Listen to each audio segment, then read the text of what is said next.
everybody, and welcome back to the Bay Bolts channel for this special episode of Thunderstruck. I know it's been a little while, but we are back, and we've got some exciting things coming your way very, very soon.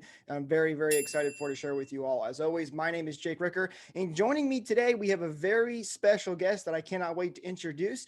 He's the game day host of Lightning Radio for over 5 years and is the host of Lightning Power Play Live. He also has a show with Dave Mishkin called the Lightning Power Play Lunch as well every day at noon, and much more. Ladies and gentlemen, please welcome the one and only Greg Linnelli. Greg, how you doing today? Jake, pleased to be with you, buddy. Thanks for having me on, man. I appreciate talking some hockey with you as we get into the best time of the year. Should be a lot of fun.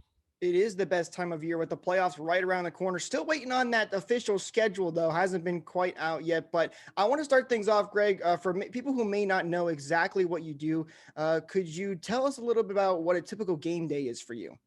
For sure. So Dave Mishkin and I, we do a show noon to 1, as you said, Jake, and there we're just talking about the hottest topics regarding the Lightning. And I think we have some pretty honest conversations. You know, we're not going to be complete cheerleaders for the team. We have some pretty good hockey talk. Dave, of course, the radio voice of the Lightning for a long, long time.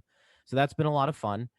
And then once the game starts, I mean, it's, as you know, prepping for shows. I mean, it's basically all day. So you're gathering some sound. I have 5 segments to fill during the pregame. It's a half hour. And we have Brian Burns, who's the beat reporter for the Tampa Bay Lightning. He joins me in one segment. We get Kaylee Chelios on. And then, of course, we try and use some sound bites from interviews we've done earlier in the day on Power Lunch that maybe the audience would find interesting. The other day we had Darren Dreger on from TSN. So if he's able to talk about the Lightning in some capacity, we'll play a little snippet of it and let people hear what a national writer is talking about. And then, of course, we hear from the coaches like John Cooper or anybody else. So it's organizing, making sure it flows, then doing the intermission reports. We give you some analysis. We're talking to guests. And then, of course, at the end, the post-game show, the last call I do with Brian Engblom, which is a lot of fun, just kind of wrapping up what we saw from the game, taking the fans' questions and calls and talking about the Lightning. So it's a full day for sure, but it's a lot of fun. We could be doing a lot worse for sure. Yeah, well, it's very well done. Let me say, for anybody who hasn't checked out those shows, you definitely need to go check it out. I'll link that all down in the description as well for anybody that wants to go check it out. It's a really good listen for a lot of Lightning content. You mentioned working with some people like Dave Mishkin, for example. You got to work with a lot of big names, Lightning organization over the years, and it shows you have a lot of knowledge of guests on your show as well. What would you say has been your favorite person to work with or have as a guest on any of the projects you may have been a part of? So, you know, working with Dave has been a lot of fun because Dave is very knowledgeable. He's like an encyclopedia when it comes to the Lightning, and I always find that fun because he has a really good memory of previous games. I mean, he could be talking about the first game of the year with such ease, like he would a game that happened yesterday. So that has been a lot of fun. And, you know, the national guys, I've always enjoyed having that banter with, whether it's, you know, Darren Dreger. Dan Rosen has always been very accommodating and pretty fun to go back and forth with. Eric Erlinson locally.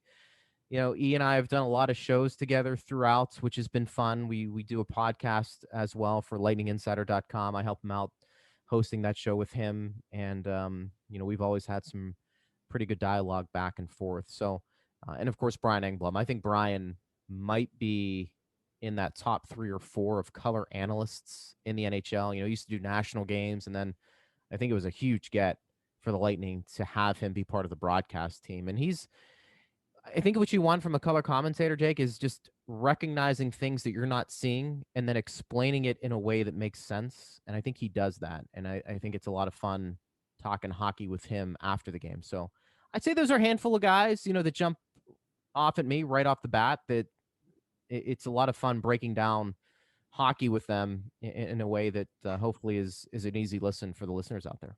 Yeah, those are all great guests. I mean, Dave Mishkin in his own right, you know, he brings such a special energy. He is by far one of my favorite. I'm a little biased because if you couldn't tell, I'm a huge Lightning fan, but Right. he's just got, you know, they tell you a lot. I'm in broadcasting school myself. They tell you all the time, like, don't scream a lot. It's not good for the listener, but if there's one guy that knows how to do it, it's Dave Michigan, because that guy can bring an energy level like none other. And I totally agree with Brian. He's a fantastic color commentator. I love his analogies. I don't know if you remember this, but there was a recent game, I think it was this season, where he was talking about Victor Hedman, and he said that basically Victor Hedman's like a slot machine for the other team, because when you ring it up, all you're seeing is sevens. I thought that was one of the funniest analogies I've ever heard. He comes Yeah, up with some good ones.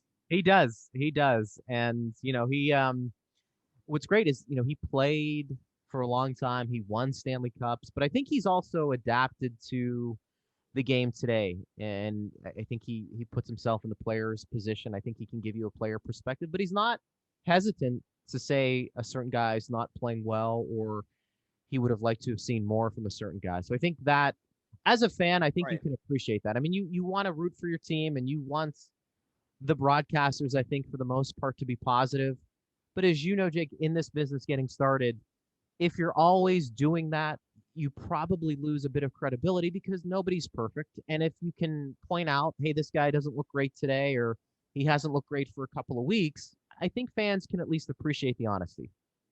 100%. I definitely, and even guys like Rick Peckham, and the Chief, who did it before him, they Yeah. also were not afraid to get on top of the guys if they needed it to.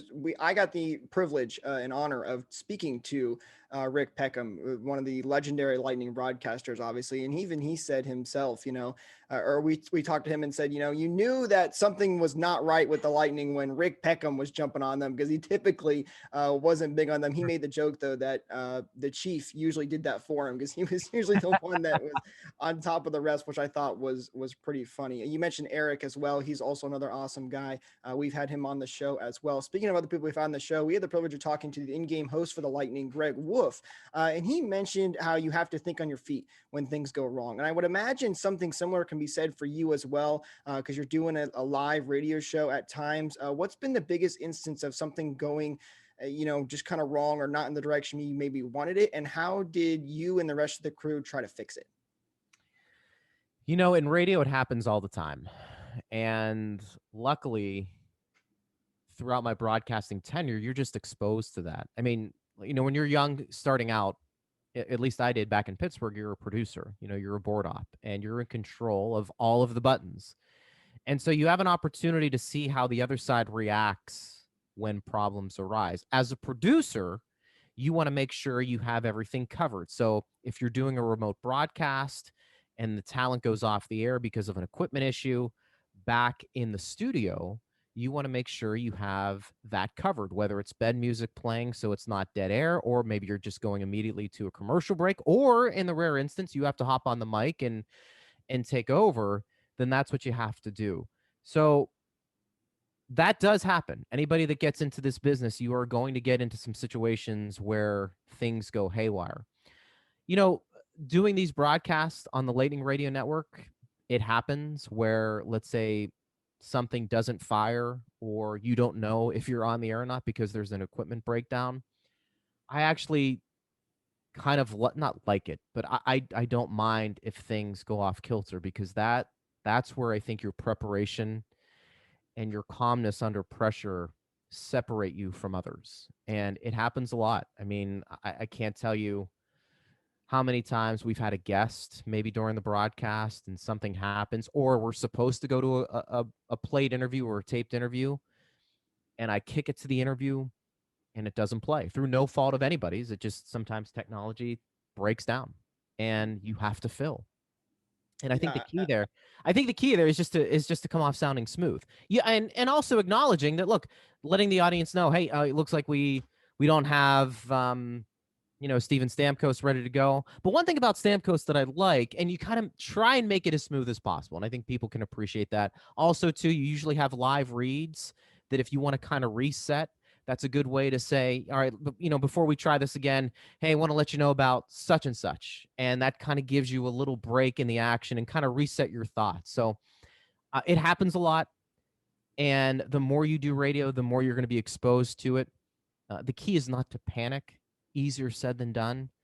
But I think if you can control those things, it makes you a better broadcaster. And I also think, too, that the work you can do behind the scenes, will make you a better broadcaster as well. So, some of it's just being prepared and then not losing your cool completely. That's a great point. And I think sometimes your best content can come from when things kind Yeah. of go off in the wrong direction. You come up with your best improv lines. You hear broadcasters talk about that all the time, where they just kind of make something up as they go, and it becomes Yeah. this iconic line, which is always really cool to see when those guys are talking about that. I want to talk about something that I saw you quote tweeted, excuse me, from Lightning Radio yesterday that said fans would now have the ability to listen to radio broadcasts at the game. I don't know how much you know about this, but can you expand that at all and what that is all about? Yeah, so the Lightning have installed ProWire's real-time audio streaming technology at Amalie Arena. So fans are going to be able to access in-game commentary, live rink mics, and exclusive content in real time through the mobile device. It's going to be through the iPhone first. You have to get connected via the Wi-Fi at Amalie Arena, but now you have some options. If you're watching the game in the arena, if you want to listen to the radio call, it's going to be synced up to the radio call. Now, the knock on this, Jake, for the longest time, particularly on the iHeartRadio app, is that people would try and do it, but you were about a minute maybe behind. Right. And so it didn't make any sense. And now, through this technology, you're going to be able to, if you want to listen to the TV broadcast while you're attending the game, you can do that. If you want to listen to the radio broadcast, you can do that. And I think it'll get more advanced as they work out, any of the kinks that may be there still. But it's going to be made available on the iPhone at first. It'll be on the Droid, I think, soon. But I think this is a big deal because how many times have you talked to people that are like, I like to listen to the radio side. It's just like I can't get the reception in the arena, or there's such a big delay, I can't watch it or listen to it. Now you can. And I think that's a pretty big deal. And it just gives people more options to watch the game and really become informed. I mean, there could be an injury that they don't see, and maybe they're listening to the radio or TV broadcast, and one of us says, "Hey, by the way, Victor Hedman's not on the bench," and then they're like, "Oh," so maybe they become a little more informed while they're listening to their favorite broadcast. So I think it's pretty cool. Yeah, I am definitely very excited to see where this goes. I haven't heard of any other team ever doing something like this. I haven't been to tons of different arenas, but this is, like you said, there's a lot of different possibilities I see with this. Like you mentioned, just listening to the game and knowing some other stuff that doesn't go on, because sometimes it's hard to catch everything going on, especially if you're sitting maybe on one end versus the other. You can't always see exactly what's going on there. I also think, just from a perspective of someone maybe that wants to go to a game that's maybe visually impaired, they're blind, but they could potentially go to a game and listen to it, for the radio broadcast, and still get that feeling of Sure. being inside an arena and being with fans, because that's a whole nother experience in itself. I even thought maybe that could potentially be an angle. So I'm definitely very excited to see where this goes, and to have it right on time and live would be very, very cool. And so I know you mentioned this is coming out soon. Is this going to be available this season, or is this something more next season that could come out? No, it's going to be available start of the playoffs. So Wow. this is going to be happening, early next week, hopefully. Like I said, I'm not sure when the playoffs are going to start for the Lightning. Maybe Sunday, maybe Monday. We'll find out soon, hopefully here.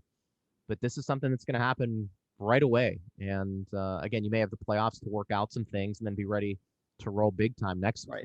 year. But I think this is just a huge positive move for Lightning fans. No question about that. I'd love to hear from our viewers as well, what you guys think of this. I'm very excited about it. Let me know in the comments down below what your thoughts on this new thing that the Lightning are bringing to the arena, which should be very, very exciting. I don't want to take up too much of your time, Greg, but I do want to talk about some Lightning hockey as we got the playoffs just around the corner. Lightning finished their season third in the Central Division and have had multiple obstacles along this way this season, especially right at the tail end here with all the injuries that we've now experienced. What did you think of the Bolt season overall?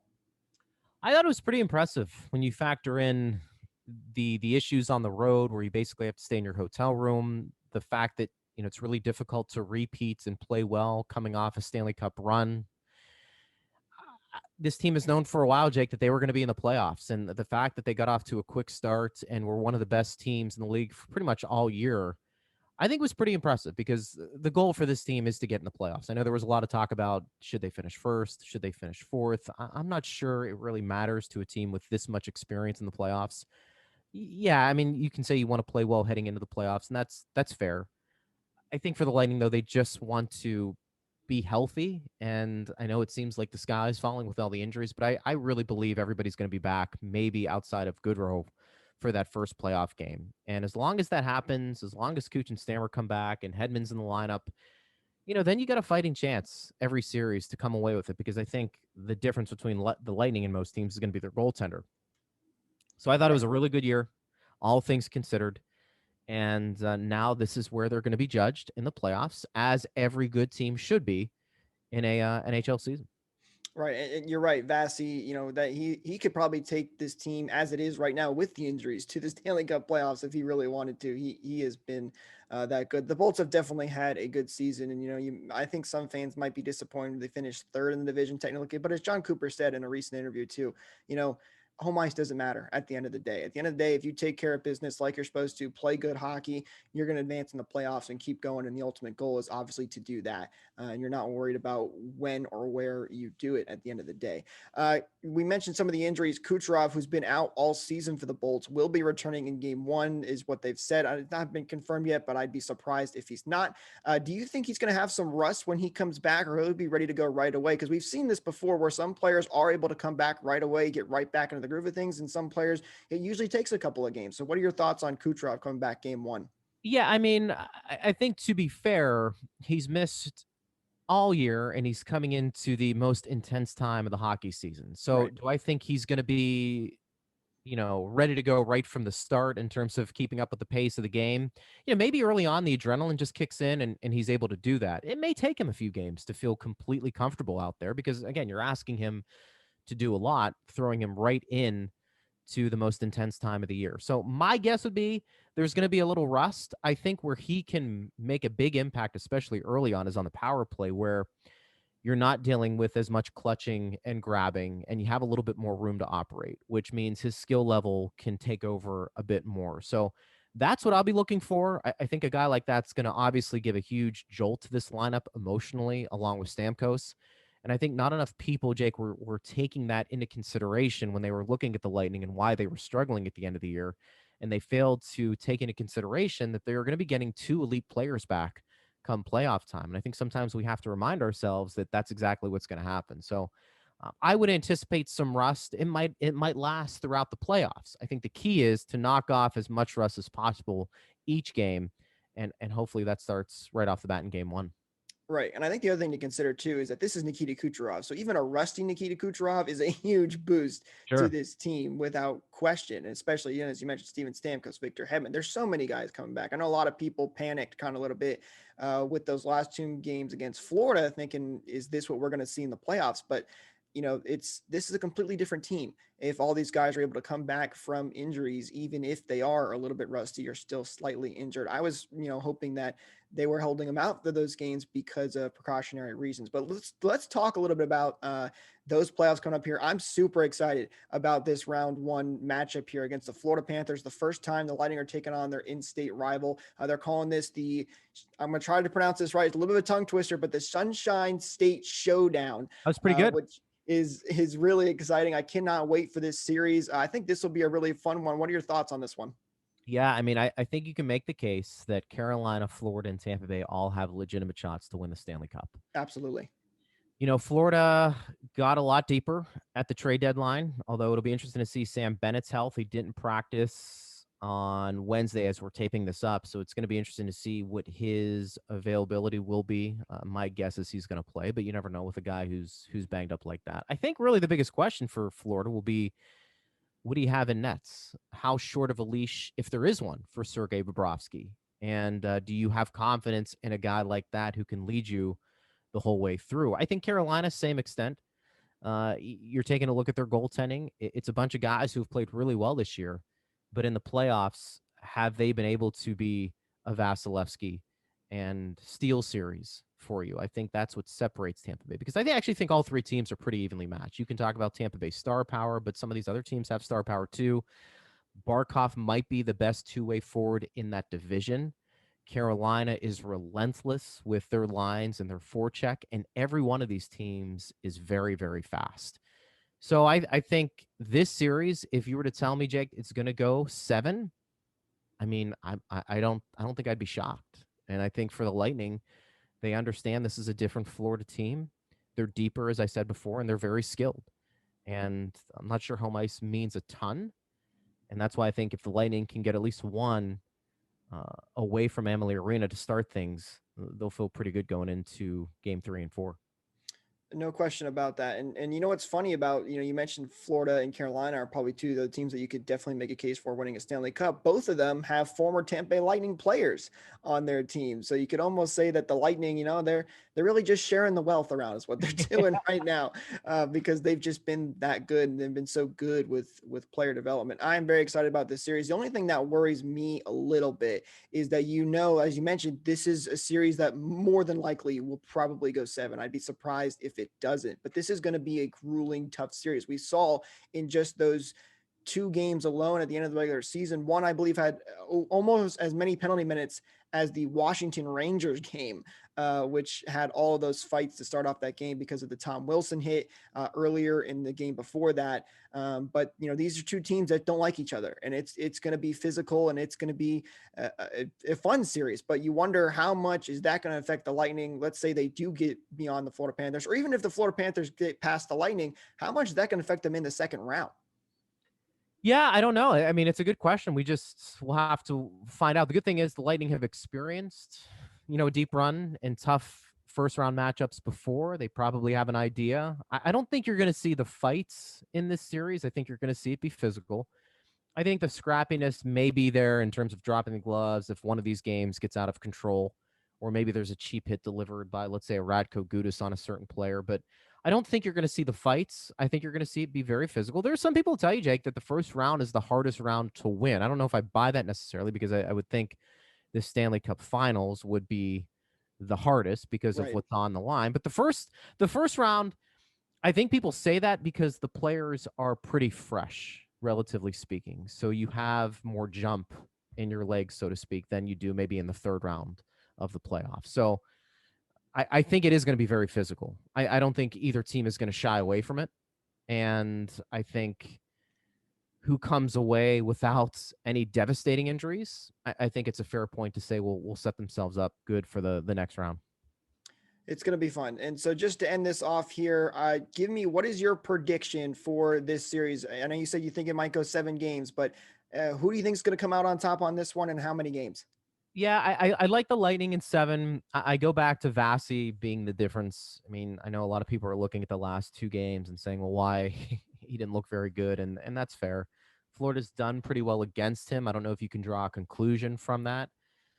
But, Vasi is the best goaltender in the league by far. And you're getting Kucherov and Stamkos back. Those are 2 elite players that's essentially bringing Huberdeau and Barkov back from the lineup for the Panthers if those 2 guys had been injured. So I think the Lightning do have the experience. I think it's a really evenly matched team.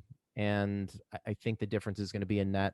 Doesn't mean Bobrovsky can't beat the Lightning. We saw that a couple years ago when he was with Columbus, although I'm not sure he had to save that series and steal a bunch of games, but he was good enough, and it counts in the win column for sure. But I'm going to go with the defending Stanley Cup champs, and the biggest reason I think is getting Stammer and Cooch back and injecting some life into this team. But also, too, I do think the goaltending position is a lot better for Tampa Bay than it is Florida. I like the prediction. I'm actually going to go with the Florida Panthers. No, I'm just kidding. I'm not going to do that. I'm going with the defending Stanley Cup champions, obviously. I'm hoping they could pull it off in 6. I think they could definitely do it. It's going to be really tough to do that. Yeah, it could happen. But it's going to be fun for sure. I'm very, very excited for this series. Greg, that's all I have for you on this show. Thank you so much for coming out and joining us. We really do appreciate it. I know I kind of mentioned you're on Lightning Radio, but where can anybody find your content if they want to come check you out? Yeah, so just download the iHeartRadio app to your smartphone, search Lightning Power Play, and you'll hear Power Lunch, noon to 1, weekdays. Dave Michigan and I will be talking about the latest Lightning news. We'll have Brian Burns on Thursday, reporting live from practice. And then obviously during the games, we come on a half hour before the actual play-by-play call. So for the 7 o'clock game, tune in at 6:30. And then afterwards, Brian Engblom and I will be doing the last call. So if you have some questions and you want to get them on the air and answered, we'll do that for you as well. So appreciate the platform, Jake, man. Look forward to doing this again. Absolutely. Thank you so much for coming on. So that's going to do it for us, guys, in today's episode. If you did enjoy, be sure to leave a like down on the video that lets us know that you're enjoying this content. As I mentioned, we are officially back in full swing now here on the Bay Bolts channel. So don't forget to subscribe, ring that bell for notifications so you don't miss out on our future videos coming up. We're going to have a playoff preview series coming up here in just a couple of days. And Michael will be back for that series. He's been out for a little while, but he's going to be back with us. So a lot of exciting things coming your way very, very soon. Hope you all have a wonderful rest of your day. And remember, your Tampa Bay Lightning are your defending Stanley Cup champions. Have a good one.